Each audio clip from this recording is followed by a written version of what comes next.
നമസ്കാരം. ഇന്ന് ഒരു ബീഫ് പെരളനാണ്. ബീഫ് കറി എന്ന് വേണമെങ്കിൽ പറയാട്ടോ. അത് അടിപൊളി ടേസ്റ്റാണ്. അപ്പോൾ അതെങ്ങനെയാണ് തയ്യാറാക്കുന്നതെന്ന് നോക്കിയിട്ട് വരാം.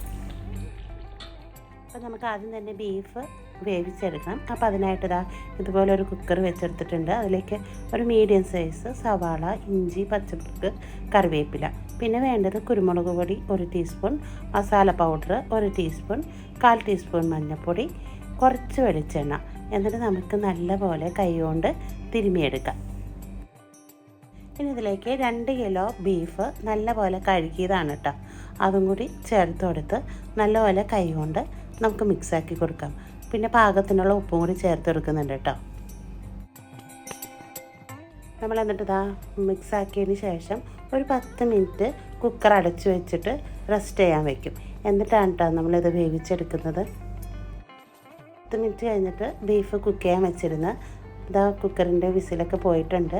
ബീഫ് വെന്തോന്ന് നോക്കട്ടെ കേട്ടോ. ഇനി അപ്പോൾ നമ്മുടെ ബീഫൊക്കെ നന്നായിട്ട് വെന്ത് വന്നിട്ടുണ്ട്. ഇനി നമ്മുടെ മസാലകളൊക്കെ ഒന്ന് പതുക്കെ ചൂടാക്കിയെടുക്കണം. അപ്പോൾ അതിനായിട്ട് ഇതുപോലെ ഒരു ചട്ടി വെച്ചെടുത്തിട്ടുണ്ട്. അതിലേക്ക് 2 ടീസ്പൂൺ മല്ലിപ്പൊടി, 1/2 ടീസ്പൂൺ മഞ്ഞൾപ്പൊടി, പിന്നെ വേണ്ടത് മസാല പൗഡറാണ്. അത് ഞാൻ പെരുംജീരകം, തക്കോലം, പട്ട ഇതൊക്കെ ഒന്ന് പതുക്കെ പൊടിച്ച് വെച്ചിട്ടുണ്ട്.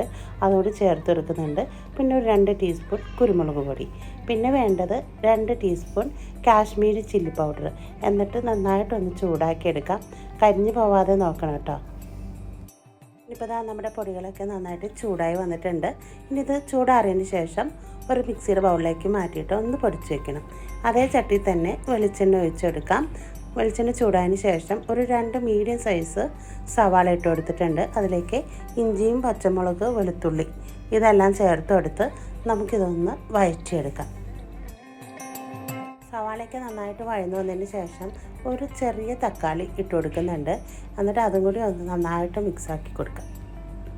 സവാളയും തക്കാളിയൊക്കെ നന്നായിട്ട് വഴന്നു വന്നിട്ടുണ്ട്. അതിലേക്ക് നമ്മൾ പൊടിച്ച് വെച്ചിരിക്കുന്ന മസാല പൗഡർ ഇട്ട് കൊടുക്കുകയാണ് കേട്ടോ.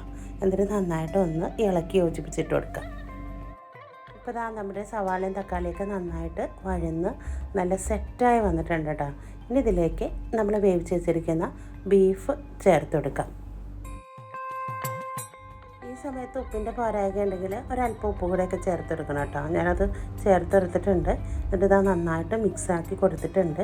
ഇനി നമുക്കിതൊരു 10 മിനിറ്റ് അടച്ച് വെച്ച് ഒന്ന് കുക്ക് ചെയ്തെടുക്കാം. അപ്പോൾ ഒരു 10 മിനിറ്റ് കഴിഞ്ഞ് നമ്മുടെ ബീഫ് കറിയൊക്കെ തുറന്ന് നോക്കി അടിപൊളി സെറ്റായി വന്നിട്ടുണ്ട്.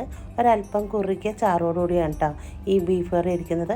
ഇനി ലാസ്റ്റായിട്ട് ഉള്ളി കാച്ചി വയ്ക്കുകയാണ്. കുറച്ച് ഉള്ളിയും കറിവേപ്പിലയും കൂടി വെറുതെ വെളിച്ചെണ്ണയിൽ കാച്ചി വെച്ചിട്ടേ ഉള്ളൂ കേട്ടോ. അത് അടിപൊളി ടേസ്റ്റാണ് കേട്ടോ. അങ്ങനെ കാച്ചി വയ്ക്കുമ്പോൾ ഇത് നമ്മുടെ ചോറിൻ്റെയും ചപ്പാത്തിയുടെയും നെയ്ച്ചോറിൻ്റെയും കൂടെയൊക്കെ കഴിക്കാനായിട്ട് സൂപ്പർ കറിയാണ്. അപ്പോൾ ഇനി അടുത്ത വീഡിയോ കാണുന്നത് വരെ എല്ലാവർക്കും ബൈ.